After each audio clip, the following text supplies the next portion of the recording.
You're listening to the AZ Wildcats podcast brought to you by DraftKings. Great deal going on right now. You throw down $5 on the Super Bowl coming up here. And if your team wins, you get $280 in free plays. That simple, that easy. Guess what? You got a 50% chance of winning. Also, now joined by one of my absolute favorite people in the entire industry, the big dog himself, Mr. Brody Dryden, with some nice little apparel on right there. What do you got there, Brody? Yeah, Mike, fresh new T-shirt. We're back in the A over here, so I love the shirt. Great quality stuff. So sometimes, Mike, I got to give you guys props because sometimes like merch and whatever can be a little skimpy on the quality, but this is like some. I'm not just saying it for you, Mike. This is some like good quality stuff right here, and it looks amazing, dude. And it looks amazing, and there's nobody better to model it than the one man right there, Mr. Brody Dryden. They call me a walking billboard when I walk around town, and well, when the billboard has to look up at you, I think that's really what we're talking about right there. Exactly. So, all right, Brody, let's get into some. Let's see here. Big dog back in the A today. Nice. All right. So, Brody, let's talk a little bit about women's basketball first. So, get back to their winning ways. Obviously, a little bit of a hiccup. What's been going on? Fill us in this past week from the up close view that Mr. Brody Dryden does have. Yeah. So this past week, it was the road trip out to California. They had a makeup game against UCLA that was supposed to come right after the new year. But this past Wednesday, it was at Pauley Pavilion, and Arizona got the win for the first time in Los Angeles since in 15 years, since 2007. The Cats took down the Bruins, and it was a tough battle, especially in the beginning. The Bruins had a really good game plan. They came out hot. Arizona struggled to shoot the ball. The UCLA defense, they were just really prepared for Arizona. But the one thing is UCLA is down on injuries. They had a very few amount of scholarship players, and then they had some more injuries within the game on top of that. That just kind of went against UCLA. Arizona finally started hitting their shots. They found their rhythm towards the middle of the game and pulled out the victory, which was huge for Arizona. It was just kind of getting a monkey off their back again. First time winning in Pauley Pavilion in 15 years. It was a bit of a strange game for me. I can't lie. It was the first time they had fans at Pauley Pavilion for a women's basketball game in a while. And, with that and the COVID concerns and whatnot, there just were not a lot of people there. And I had never broadcasted a game with, an empty arena or not a lot of people or anything. So that was honestly a little bit strange for me that I wasn't necessarily expecting. And then they had the men's game the night prior, which, a lot of UCLA fans did go out to, so maybe they didn't go 2 days in a row or anything. And then the following Friday, there was supposed to be a game against Cal that got postponed due to COVID concerns within the Berkeley program. And then this past Sunday, Arizona went into Palo Alto, faced the number 2 team, Stanford. It came within 6 points. It was another battle. It was a great game. A rematch of last year's national championship game. 2 different teams, but a lot of familiar faces on both sides.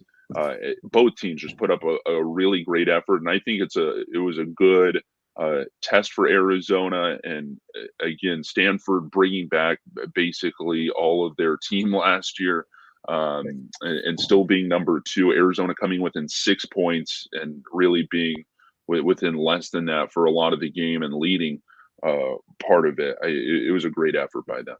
Brody, what surprised you most about, and Brody's a guy that's fairly clairvoyant. He's able to see into the future. Let me ask you this, though. Going into this season, what did you maybe what's been a pleasant surprise for the big dog? I'd say hard-hitting questions right there. Yeah. I would say one thing that first of all, hasn't been surprising is how they've risen to be one of the best teams in the nation again. Because again, going into the season, they were pretty underrated, and you can't blame the national rankings and whatnot. Well, I guess you can blame them because they just didn't necessarily Sure, we pay can attention. blame them. Brody, they were Yeah, wrong. yeah. Let's blame them. let's blame the voters because they didn't pay attention to Arizona as much as they should have down in the early on in the season last year. And then when Arizona loses Ari McDonald, they were like, all right, well, they're not going to be as good anymore. Let's put them down, bury them in the lower half of the top 25 rankings. But, it hasn't been surprising to me because there's still that core, Kate Reese, Sam Thomas as being, some of the most experienced Shayna Pellington leaders. emerging as the closer. Exactly. Shayna Pellington coming in and she, kind of, you could see it in the national championship game last year. She had that great performance, 15 points with kind of the breakout there. And she's just been continuing Pac-12 play. She has just been insane to watch. So I guess the one thing, I guess, to surprise me is because you didn't know what to expect from the game plan. A lot of the offense was run through Ari McDonald last year, and it's kind of surprising in a sense. Now, at this point in the season, I'm not surprised, but based on the beginning of the season, just any given night, you don't know who it is that's going to be the leading scorer for Arizona. It could be Kate Reese. It could be Shayna Pellington. It could be Sam Thomas. It could be Ben Duyaney. It could be Helena Puello. There's just really anybody that can surprise you on a night-by-night basis. Brody, what would you say as far as the Arizona plays Stanford again? And obviously Stanford defending national champion. When I watched the game again, obviously the championship game, it looked like two fairly evenly matched teams, which is obviously a good thing because maybe outside of UConn and Tennessee, there's no more storied program than Stanford women's basketball. When you watched them up close this recent time, just from a talent level perspective, from the big dog's bird's eye view, did it look fairly similar? Did it look like these teams could be on a crash course again deep into the tournament this year? Yeah, absolutely. These were really well-matched teams. And one thing is Arizona really had a game plan for some of the potential, players that could have. Haley Jones, who won the Final Four Most Outstanding Player in the tournament last year. Arizona had a game plan for her. If I did have the box score up, I think they contained her to let's see here. Haley Jones only had 4 points, which is you'll take that all day. Exactly. The issue was Cameron Brink, who they knew would be an issue. She's listed as 6'4". I swear that she looked so much taller than 6'4". Wait a second. All right, Brody, you're 6'7". I know. Yeah. Are you saying that she's closer to 6'7" than the listed 6'4"? Are you calling this? At least it might be an optical illusion or something, but I think that if you're asking me without seeing the 6'4" before, I'd say she's much closer to 6'7" than 6'4". She was a very tall, very lengthy, crazy wingspan. She had a double in the first half, against Arizona, and she was just kind of dominating the inside. So I think that'll be something. Unfortunately, Arizona doesn't play Stanford in the regular season. The Cardinals don't make a trip to Tucson, which I think would have been, a blockbuster type event, and McHale would have been packed, and it would have been great. I don't know the logic behind the scheduling there, but if Arizona and Stanford do meet one another in the Pac-12 tournament or in the NCAA tournament, then yeah, definitely watch for Arizona to be a lot more prepared for Brink. But overall, that Stanford and Arizona are much alike, and any given player has so much talent. They can break out.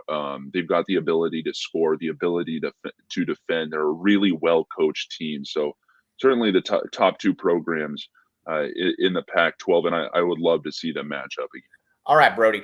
First, I got a question about what goes into the preparedness, because I've had a couple people ask this. But first and foremost, DraftKings Sportsbook app, code word PHNX. Here's the deal.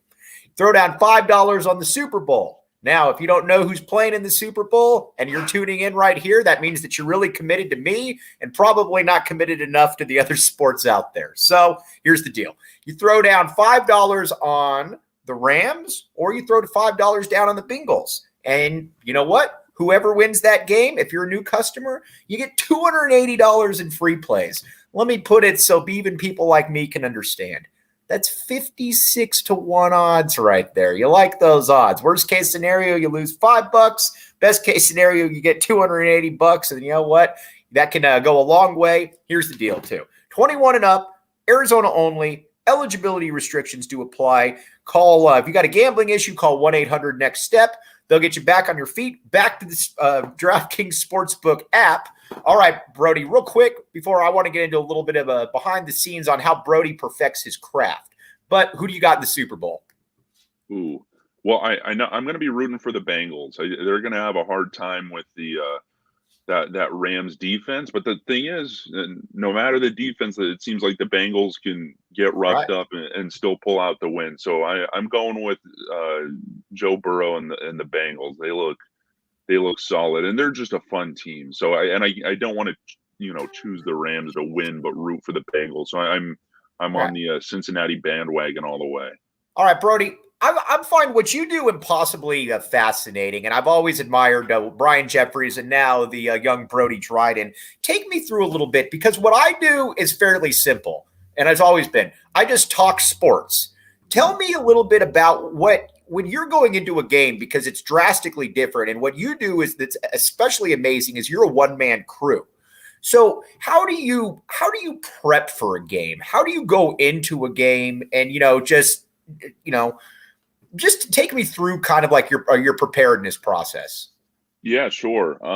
So basically for each team, I get their rosters. This is mostly, information that's, online and resources that could be found through each team sports information department that they all have. And, I get each roster, both Arizona and whoever they're playing. I actually have one right in front of me right now that I wanted to stick in front of me. Just what do you got?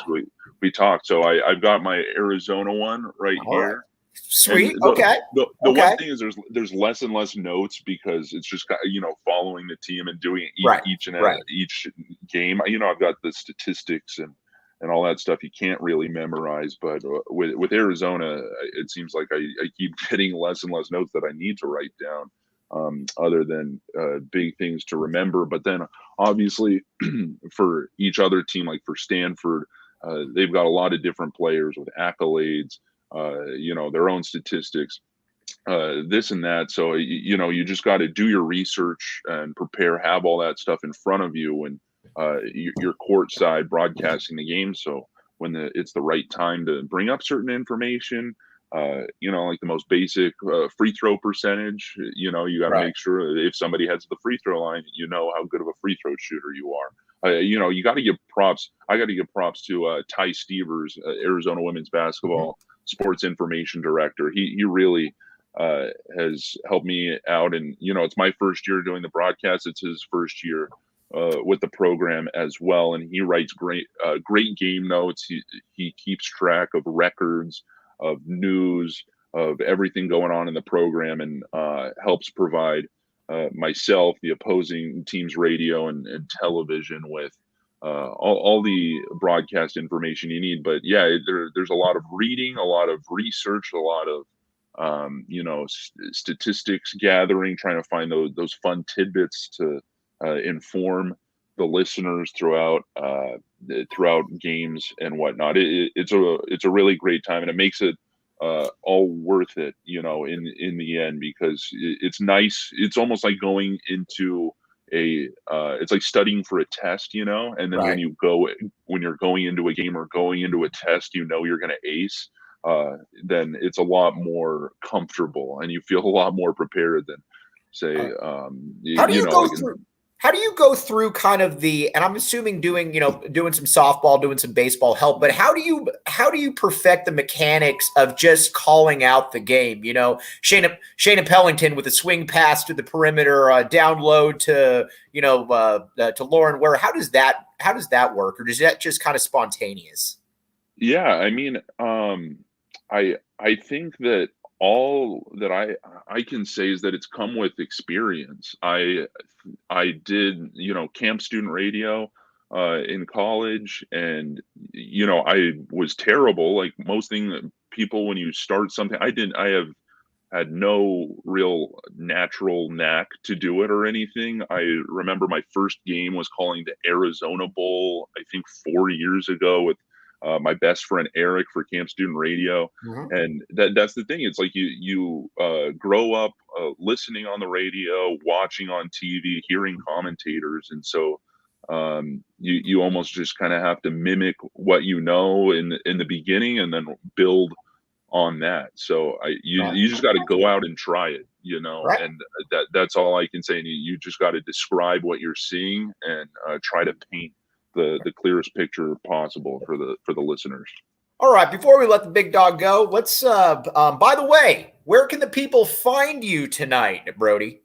Yeah, we're doing the Adia Barnes radio show at Flores Market Run. It's down on 6th Street and Tucson Boulevard. It's where the old Rincon Market was. It's the same building. It's just a Flores Market Run now. They've renovated it, changed it. They've got great food, great drinks, and it's always a good show. So come on down. It's at 6 o'clock tonight, Flores Market Run, and we're going to be doing every Tuesday until February 22nd. Near the end of the season. So, and if you can't come down to Flores, we're on the radio, 1400 AM KTUC. Brody, you got a lot of big fans in here. A lot of compliments from the listener. All right, real quick, do you and your counterpart Brian Jeffries ever kind of talk and say, you know what, we're covering 2 of the top 10 teams in the country? Is there any other play-by-play group that's got that going? Oh yeah, absolutely. I think we're both spoiled with watching a couple of the best, the most talented men's and women's teams in the nation. So absolutely, yeah. Now watching the men's team a little bit, and obviously, you're doing the grinding because you've got a full-time gig right there covering the women's basketball team. But just watching the team from afar, I'll be honest with you, I thought they would be good. I thought they would be kind of like back end top 25 good, somewhere like around 20. Brody, I didn't see him being top 10. I didn't see him being this. And, it's kind of cool when you've got both programs right there that are, let's be honest, outperforming all the national expectations and all those voters that downgraded the A instead of backing the A. Yeah, exactly. I think it's been great, and watching the men's team since the women's team played the day after the men at Pauley Pavilion. I had the chance to go to the U of A UCLA game in Los Angeles, and that was actually the first time I got the opportunity to see, or the second time I got to see them in person, and they are just a great group of players. I think that. Again, the unpredictability of the team in the beginning is what was kind of how they were underrated, because again, with the women's team, Ari McDonald leaves. You don't know how the team's going to adjust. You don't know how things are going to change. With Arizona, there's a coaching change. You don't know how Tommy Lloyd is going to, you can guess, all right, it's going to be a similar style basketball to Gonzaga. Stuff like that, but you really just didn't know what to expect in the beginning. So yeah, they've just been a phenomenal group. Gotta hope Tabellis is gonna be back, at 100% here pretty soon. But they're a fun team to watch, and it's kind of strange, Mike, with the struggles like with creases shooting. And stuff, because when you rely on that stuff, when it goes away, you got to see who's the next man up, who's going to kind of fill in the gaps when one guy's off any particular night. But I think that's what the team's learning right now, and then come March, then maybe they'll have that all patched up. All right, Brody, you're a modest man, so I'm going to speak for you. I feel fortunate enough to have known Brody. This is a guy that's you can just tell, and like Scott just said, you can listen to the broadcast for 5 minutes and tell that Brody's a special dude. Real quick, Brody, where can they find you on social media? One more time for your stalkers out there, where can they find you tonight? Yeah, at Coyote Brody on Twitter. By the way, Mike, I need your opinion because you've been through it with me and stuff. I've been pondering. I love the Coyote Brody, but I've also had that since I was like literally a child. Do I change it for like professional purposes? Or do I stick with it? That's a great question. Personally, I know. I would. You're so far ahead of the game right now that I would probably leave it. I get your question. Okay. I would probably. Yeah. You probably got a good guy that you can consult with that one as well. True. But honestly, I would probably keep it. I think it's fun. Yeah. It's kind of the brand. It's kind of the brand at this point. It really is kind of a brand. Alfred Chavez just put Iron Coyote Brody. Honestly, if you're just asking me, and again, I'm probably not the best person, but I would keep it because there's a charm and there's some allure. And I think some people get, when they achieve sometimes the level of success, that I think some people start to take themselves a little too seriously. We have the best team in the entire country here with you doing that, with Brian doing men's basketball. So if you're just asking me, I'd keep it. All right. I'm keeping it. Thank you, Mike. So find me on Twitter then at Coyote Brody. Appreciate that, Mike. And buy the merch. Back the A. Back the A. All right, big dog. We'll have you on again next week, and I'm glad you're feeling well, and keep doing a great job out there, buddy. Yeah, appreciate it, Mike. Talk to you soon. Thanks again. That's Brody Dryden right there, my guy. And when I tell you that there's not many people that I really value more than Brody, he's the guy. I can't thank him enough for coming on. Alfred Chavez says, "Great name, Brody. Don't change it." I like Iron Coyote Brody. All right, here's the deal. DraftKings Sportsbook app. Code word PHNX. The Super Bowl is here. Enough of the waiting, enough of the dilly-dallying around. Let's get to the main competition right here. You got the Rams, you got the Bengals. Nobody thought that was going to be happening before the season, but here we are. And the DraftKings Sportsbook app is the place you need to be. You throw down $5 on a game and for new customers, and if that team hits, you get $280 in free plays. That simple, that easy. Look at the risk. $5. Look at the reward, $280. Who else is going to give you that? Nobody else. The DraftKings Sportsbook app is code word PHNX. Get on there. Make all of that happen right there. You'll be happy about it because you know what? You'll probably get some good money out of that because I like the Rams. KB Thiel put in there. I think that's who he's going with. And if it's good enough for us, it's good enough for you guys. All right. Well, that actually sounded really pretentious. If it's good enough for you guys, then it's good enough for me. All right, a couple things before we wrap up here. Wanted to talk briefly some U of A football, then I wanted to give a little bit of a tribute to Tom Brady here. Obviously, Tom Brady didn't play at the U of A, but he knows Jedd Fisch. Maybe he backs the A, maybe he doesn't. I don't know. But U of A football is going to be incredibly fun to follow here. They're going to be having another media day coming up here shortly. We got an article. It's had a little bit of an issue going up, but hopefully it'll be back up here in about 20 minutes or so, breaking down just everything that's going on and how Jedd Fisch gets it. Jedd Fisch can't talk about it, but I can talk about it. He's in the past, how many times have Arizona fans been scratching their head, pulling out their hair, whatever the case may be, that Arizona's not offering the the best kids in the city. I always bring up the idea, or I always bring up the case of Bruno Fina. This is John Fina's kid right here. And he's in your backyard. And, oh, by the way, we're only going to offer you after USC and UCLA offer you. And not surprisingly, went to UCLA. Things are changing a little bit here. There's a new big dog in town, not just Brody Dryden. There's a new big dog. And that's Jedd Fisch. He offered a freshman at Marana named Desmond Roebuck I've seen him play a little bit of 7-on-7. The kid's a fantastic athlete. He's a guy that, could project to be a high Division I player.